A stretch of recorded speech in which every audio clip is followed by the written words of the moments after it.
Hello. क्या हुआ? Why you sound so low? Exercise के बाद वीकनेस फील हो रही है, इतनी बॉडी पेन हो रही है, जिस दिन लेग्स लगा लूं उस दिन तो चला ही नहीं जाता। ओह, ये सब तो मसल टियरिंग के साइन हैं। तुम प्रोटीन कितना ले रही हो? प्रोटीन तो अभी काफी ले रही हूँ। डाइट में मैंने अभी दाल और पनीर भी ऐड किए हैं। सीरियसली? तुम्हें पता भी है तुम्हें प्रोटीन कितना लेना चाहिए? और दाल पनीर से तुम्हें कितना प्रोटीन मिल रहा है? ये तो नहीं पता।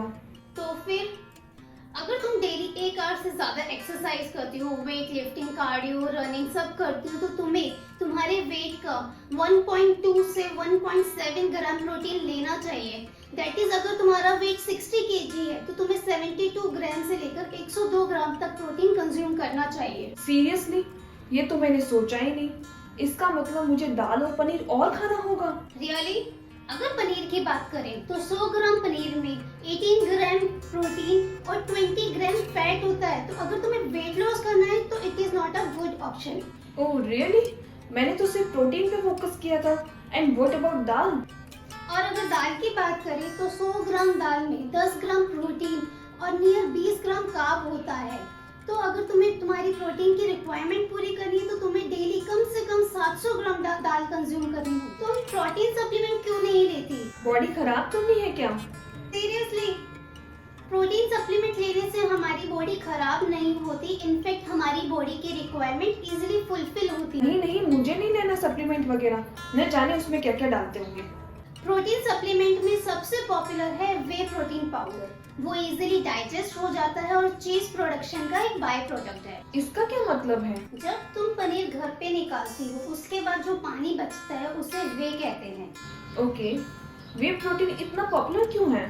Simply it regulates blood glucose. It has more leucine. Leucine एक एमिनो एसिड है जो प्रोटीन सिंथेसिस में यूज होता है।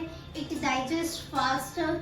It stimulates more muscle growth. And research में भी प्रूफ हुआ है वे सबसे इफेक्टिव पोस्ट वर्कआउट प्रोटीन है। अच्छा, तो मुझे कौन सा वे प्रोटीन लेना चाहिए? मार्केट में 3 टाइप के वे प्रोटीन अवेलेबल है। वे कंसंट्रेट, वे आइसोलेट, वे हाइड्रोलिसेट। और क्या डिफरेंस हुआ इन तीनों में? वे कंसंट्रेट लीस्ट प्रोसेस्ड होता है। इसमें फैट और लैक्टोज भी होते हैं।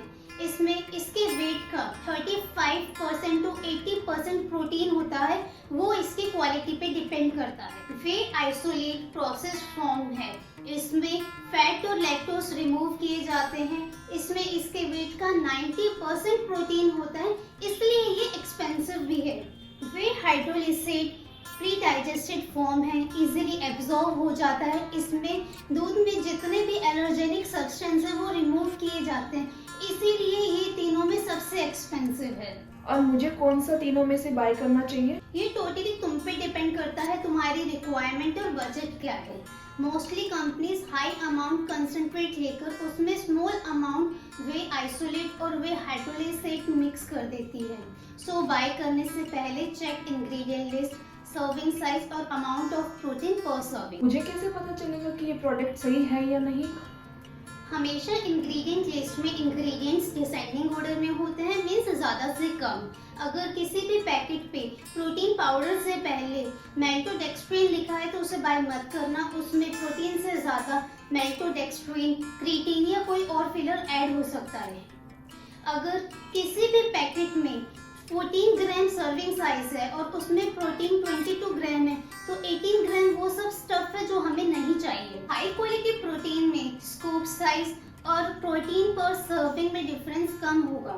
ये दोनों सेम कभी नहीं हो सकते क्योंकि इसमें कुछ स्वीटनर और डाइजेस्टिव एंजाइम भी ऐड होते हैं। ओके, तो अब मेरे लिए इजी हो गया बेस्ट प्रोटीन सेलेक्ट करना। Thank you. सो फ्रेंड्स, ये एक मिथ है कि सप्लीमेंट से हमारी बॉडी खराब होती है। इनफैक्ट सप्लीमेंट्स के कारण हम हमारी डेली रिक्वायरमेंट इजीली फुलफिल कर सकते हैं। सो फ्रेंड्स, आप अपनी प्रोटीन रिक्वायरमेंट कैसे फुलफिल करते हैं कमेंट बॉक्स में ज़रूर बताएं। Thank you.